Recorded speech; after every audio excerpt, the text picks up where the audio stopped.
What's good, YouTube? It's your boy Tony D2 Wild, checking in once again, back in the building today, guys, with something very, very nice on the table, okay? And we're doing this because Primary Arms is the official exclusive site for BLEMULA products, BLEM products for Geissele automatics. Now, this is not a BLEM, but the BLEMs are now official and going live on July 3rd at 3 p.m. Central Time. For more information on that, check the link down below in my description and go to my actual personal website where I tell you more about it, give you all the necessary information. And YouTube, it's just a personal website, okay?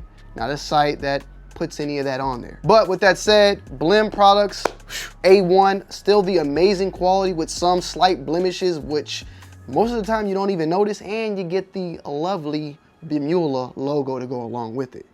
What we picked up today though, something I've been trying to get for a very, very long time. This is my first Geissele pickup.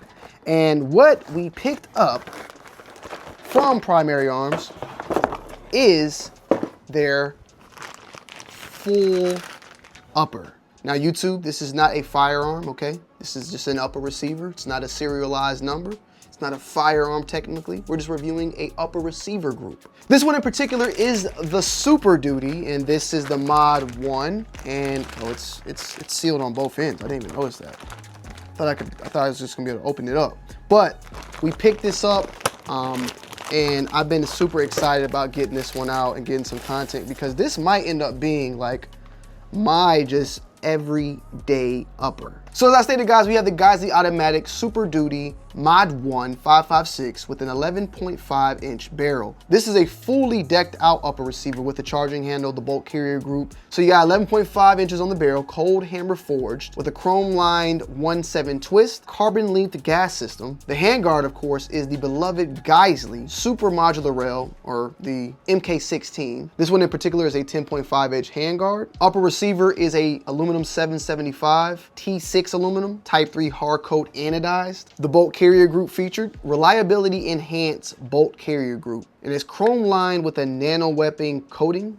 You got the airborne charging handle to go along with it, which is ambi. And then the muzzle device, which I'm not gonna lie, I thought this was a Hux that came along with it, and I might be correct, I might be wrong. But from on what it said on the spec sheet and on the website, it says the Geissele Super Flash Hider. And of course, this is M-LOK compatible, fully assembled, pre-installed everything, straight to go out of the box. Now, it's just an unboxing to show you guys what comes along with it, also let you guys know what's going on.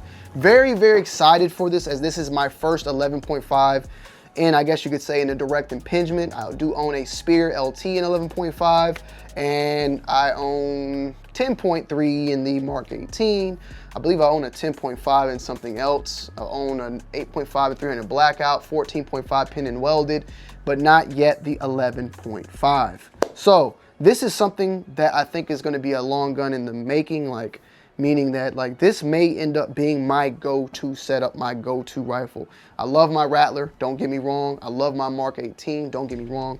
But the 11.5 somewhat has been something on my mind, and you know, I just been wanting to really get that. I feel like it's the best of both worlds. 12.5 is another one as well that I thought about getting, but I wanted to get the 11.5 and get it in the arsenal. And we have a lower SBR'd already, so let's just see how she's gonna look real quick, you know? I'm gonna just do this because I don't trust YouTube. 3, 2, 1. All right, there we go. Whew.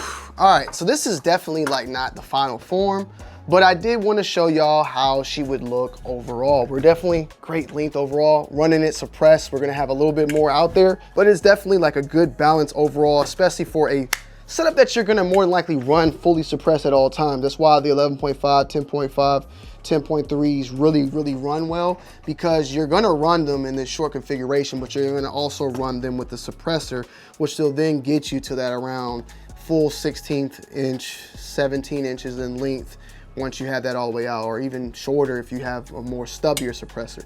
So I'm honestly thinking, like, I've been waiting to actually utilize. I have a Sierra, I have a dead air suppressor I've been meaning to run for quite some time, and I think we're gonna have her put on him. That sounded a little weird, but yeah, we're gonna run those together and really see how this thing pushes out. I'm wondering what type of optics setup you think I should go with, guys. Maybe like a Romeo 4, or maybe grab an aim point, maybe a LPVO with a piggyback. I know that's kind of a lot, kind of on an 11.5, but I don't know. Let me know you guys' thoughts and opinions on that down below in the comment section. I've really been liking the Romeo 4, so I might run that initially and run it with a suppressor and take her out, see how she goes. But I do have a whole nother lower that I'm just going to fully dedicate to this. This is something I just threw on now, but we're going to have a really nice Geissele Super Duty setup coming very, very soon. And I know this is more of an unboxing. You guys might want to see the full-on thing, but I wanted to show you guys this and also, let you guys know of BLEMULA from Primary Arms. It's finally out. Or at least coming, I guess, no diddy, by the time you see this video. So yeah, guys, let me know you guys' thoughts and opinions. Let me know what to look forward to. If you own a Geissele, I would like to hear your thoughts, or what to expect, or what it runs good with, what type of ammo does she like. Any type of advice, feel free to let me know that down below in the comment section. I love y'all, appreciate y'all, as always, and I will see y'all on the next one. I'm out. Peace.